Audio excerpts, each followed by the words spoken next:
안녕하세요, 여러분. 오늘은 정말 충격적이면서도 통쾌한 이야기를 가져왔습니다.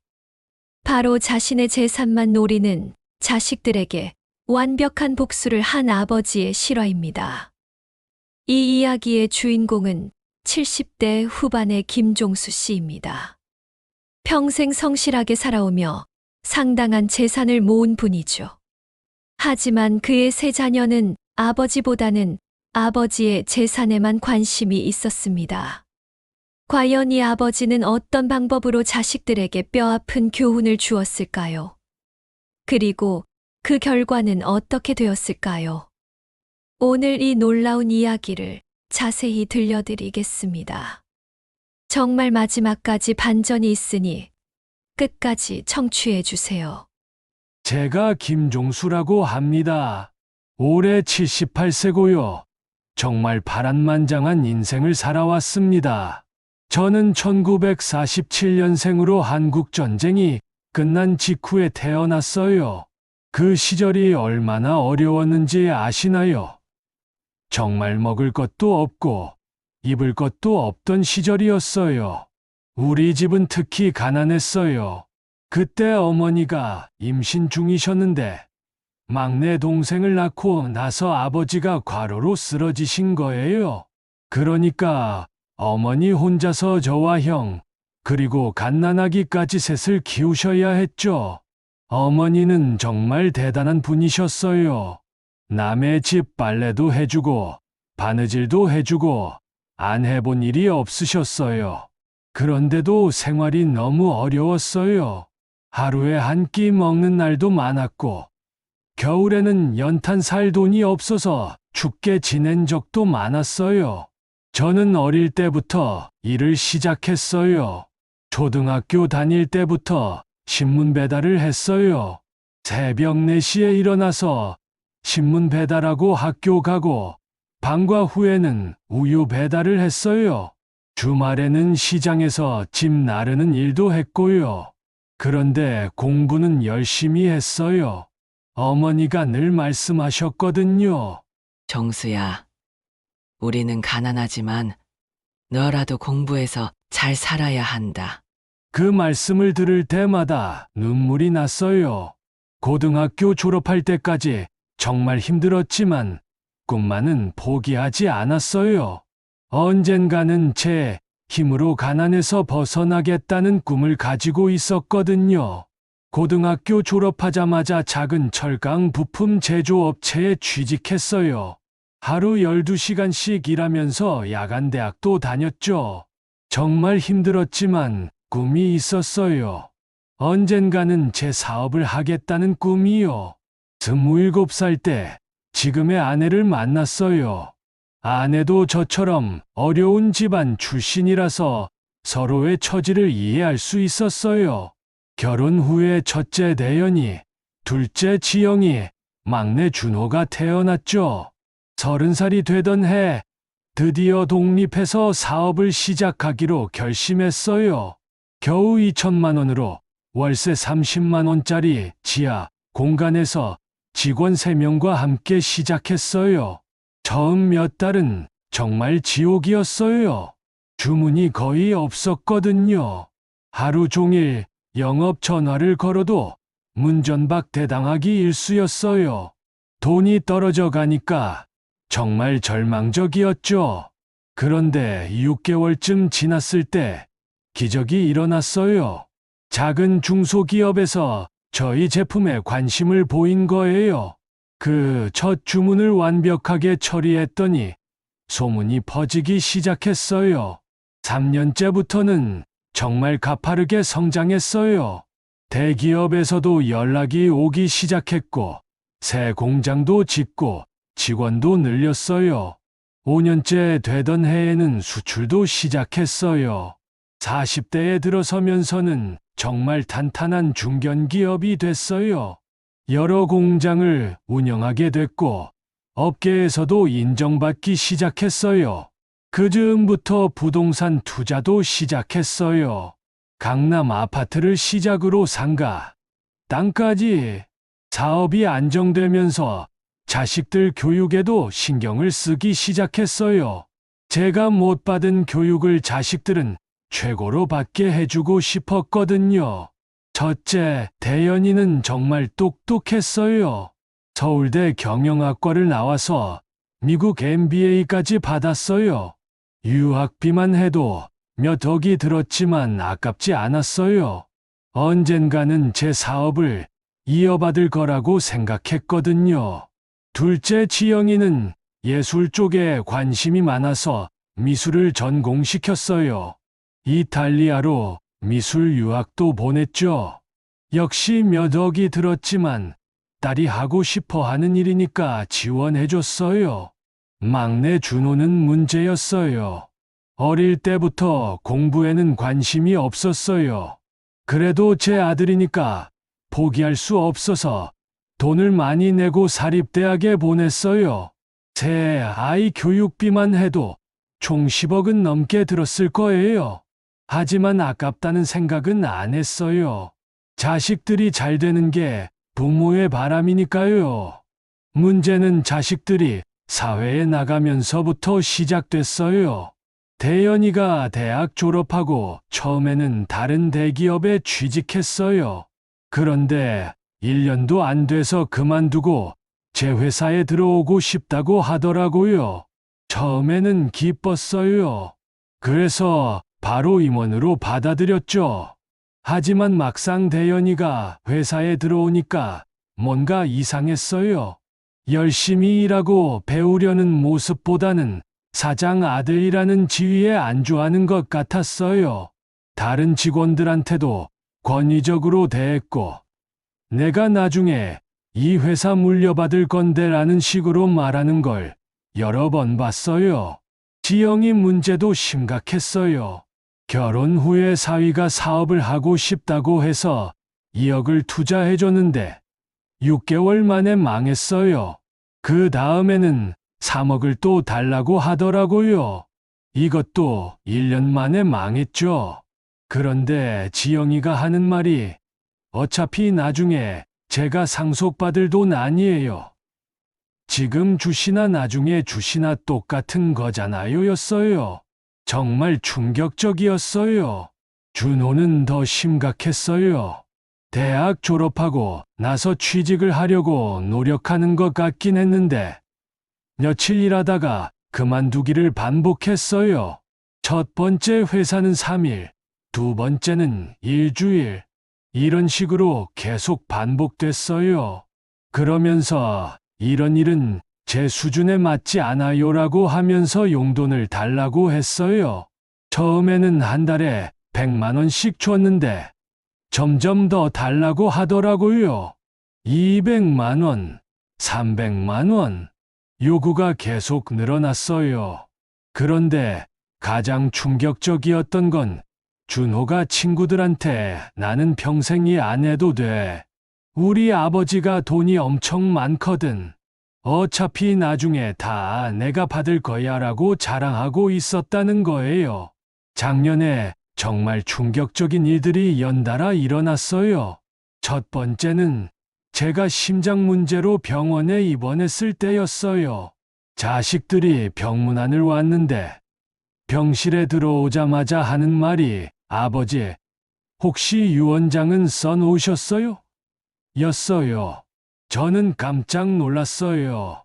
아직 죽지도 않았는데 벌써 유원장 이야기를 하냐? 그랬더니 지영이가 혹시 모르니까 미리 정리해 두시는 게 좋지 않을까요? 라고 하더라고요. 준호는 유원장 쓰실 때 저는 막내니까 좀 더 많이 받아도 되는 거죠? 라고 했어요. 정말 기가 막혔어요. 두 번째는 지영이가 또 사업 실패로 3억 빚이 생겼다고 와서 도움을 청할 때였어요. 제가 지금까지 너한테 10억도 넘게 줬는데 언제까지 이럴 거냐고 하니까 지영이가 화를 내면서 어차피 나중에 제가 상속받을 돈 아니에요? 라고 하더라고요. 세 번째는 준호가 친구들과 술 마시면서 우리 아버지 재산이 수백억은 될 거야. 나는 평생 일 안 해도 될 것 같아라고 자랑하는 걸 다른 사람을 통해 들었을 때였어요. 네 번째는 대연이가 회사 회의에서 어차피 이 회사는 나중에 제가 물려받을 거니까 지금부터 제 방식대로 할 겁니다라고 말했다는 보고를 받았을 때였어요.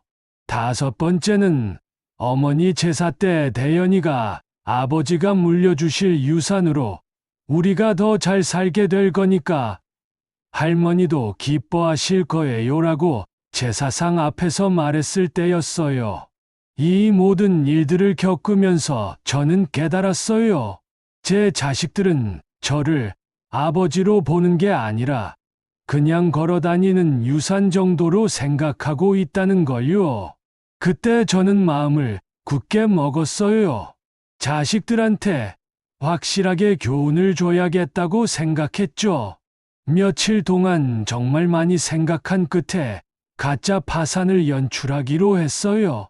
정말 파산한 것처럼 보이게 해서 자식들이 어떻게 나오는지 보자는 거였죠.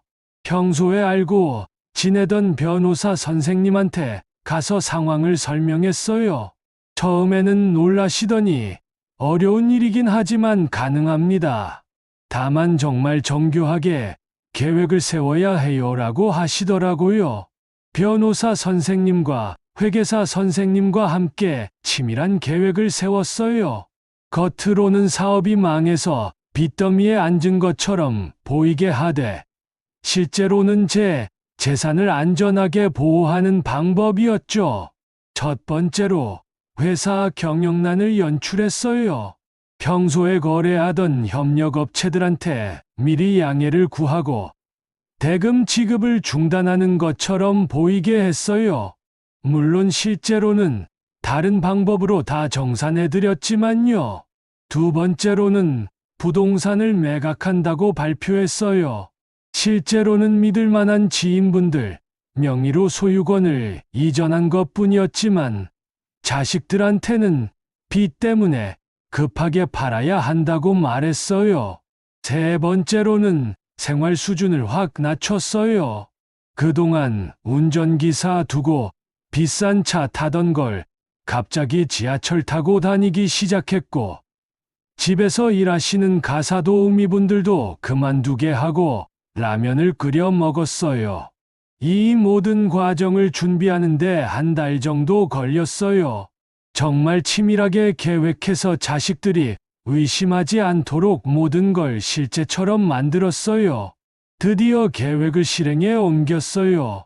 정말 떨리고 긴장됐지만 해야 할 일이었어요. 가장 먼저 대연이를 불렀어요. 회사 사장실로 와달라고 했죠. 대연아, 아버지가 할 말이 있다. 대연이가 오니까 제가 심각한 표정으로 말했어요. 회사가 망했다. 삼성 계열사에서 갑자기 계약을 파기했고, 그 때문에 연쇄적으로 다른 거래처들도 문제가 생겼다. 은행에서도 대출금 당장 갚으라고 한다. 대연이 처음 반응은 정말 놀라는 거였어요. 아버지, 그게 무슨 말씀이세요? 갑자기 어떻게 된 거예요? 그래서 제가 자세히 설명해 줬어요.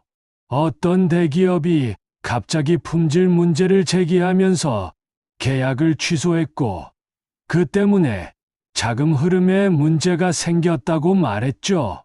실제로 그럴듯하게 꾸며서 말했어요. 그런데 대연이 반응이 점점 이상해지더라고요. 처음에는 아버지 걱정 마세요. 같이 해결해봐요라고 했는데 10분 정도 지나니까 그럼 회사는 어떻게 되는 거예요? 제 임원직은 어떻게 되고요? 제가 받기로 한 지분은 괜찮은 거죠? 라고 묻기 시작했어요. 그럼 제가 다른 회사 알아봐야 하는 건가요? 이력서 다시 써야 하나요? 이런 말까지 하더라고요. 아버지 걱정보다는 자기 걱정을 먼저 하는 거였어요. 그 다음 날 지영이도 불렀어요. 지영이한테도 똑같이 상황을 설명했죠. 지영이는 처음에 울면서 아버지, 어떻게 이런 일이? 그런데 눈물이 마르기도 전에 그럼 저한테 주시기로 하신 돈은 어떻게 되는 거예요? 제가 받을 상속분은 괜찮은 거죠? 라고 묻더라고요. 그러면서 아버지, 혹시 다른 곳에 숨겨둔 돈은 없어요? 정말 다 잃은 거예요? 라고 계속 물어보더라고요. 막내 준호는 가장 충격적이었어요. 제가 상황을 설명하니까 첫마디가 아버지, 진짜 다 잃은 거예요? 어디 숨겨둔 돈은 정말 없어요? 였어요. 그럼 저는 앞으로 어떻게 살라는 거예요? 저는 아직 결혼도 안 했는데 아버지가 이렇게 되면 제 결혼은 어떻게 해요? 자기 걱정만 하더라고요. 그리고 이런 말까지 했어요. 아버지, 정말 회복 불가능한 거예요? 다른 사업을 새로 시작할 생각은 없으세요? 저도 도와드릴게요. 아니, 사실 저는 뭘 도와드릴 수 있는지도 모르겠네요. 며칠 후에 정말 결정적인 순간이 왔어요. 자식들을 다시 모아놓고 말했어요. 아버지가 이제 집도 팔아야 할 것 같다. 월세도 낼 수 없어서 너희 중에 누가 아버지와 엄마를 모셔갈 거냐? 그때 자식들 반응이 정말 말로 표현할 수 없을 정도로 충격적이었어요. 첫째, 대현이가 말했어요. 아버지, 저희도 지금 상황이 되게 어려워요. 아이들 학원비도 많이 들어가고 집 대출도 있고 솔직히 아버지와 어머니까지 모시기가 힘들 것 같아요. 그러면서 이런 말까지 하더라고요. 일단 임시로 고시원이라도 구해서 지내시면서 천천히 다른 방법을 찾아보시는 게 어떨까요? 제가 고시원비 정도는 도와드릴 수 있어요. 저는 그 말을 듣고 정말 기가 막혔어요. 그동안 대현이한테 얼마나 많은 도움을 줬는데 유학비만 해도 몇 억이고 결혼할 때도 집 사주고 결혼 자금도 줬는데 아버지가 어려우니까 고시원에 가라고 하다니 둘째 지영이는 더 가관이었어요. 아버지, 죄송한데 지금 남편이 완전 화나 있어요. 아버지가 저한테 준 돈들 때문에 제가 사업 실패한 거라고 남편이 생각하고 있거든요. 지금 아버지까지 모시면 정말 이혼당할 것 같아요. 그러면서 아버지, 차라리 요양원에 들어가시는 게 어떨까요? 거기서 또래분들과 함께 지내시면 덜 외로우실 거예요. 제가 좋은 요양원 알아봐 드릴게요라고 하더라고요. 막내 준호는 진짜 최악이었어요. 아버지, 그럼 저는 이제 어떻게 살라는 거예요? 저는 지금까지 아버지 돈으로 살았는데 갑자기 일하라고 하면 뭘 할 수 있겠어요? 그러면서 아버지, 정말 숨겨둔 돈 없어요. 해외 계좌나 그런 건 정말 없고요. 아버지가 그렇게 똑똑하신데 진짜 대비책이 하나도 없으세요? 라고 계속 물어보더라고요. 저는 이 모든 대화를 다 녹음했어요. 나중에 써먹을 생각으로요. 그 다음 며칠이 더욱 충격적이었어요. 자식들이 연락을 아예 끊어버린 거예요. 그동안 매주 전화하던 애들이 갑자기 잠수를 탔어요. 제가 먼저 전화해도 받지 않거나 지금 바빠요라고 하면서 금방 끊어버렸고요. 특히 준호는 정말 가관이었어요. 페이스북에 부모 잘못 만난 내 인생 유효라는 글까지 올렸어요. 그 글 아래에 친구들이 왜 무슨 일 있어?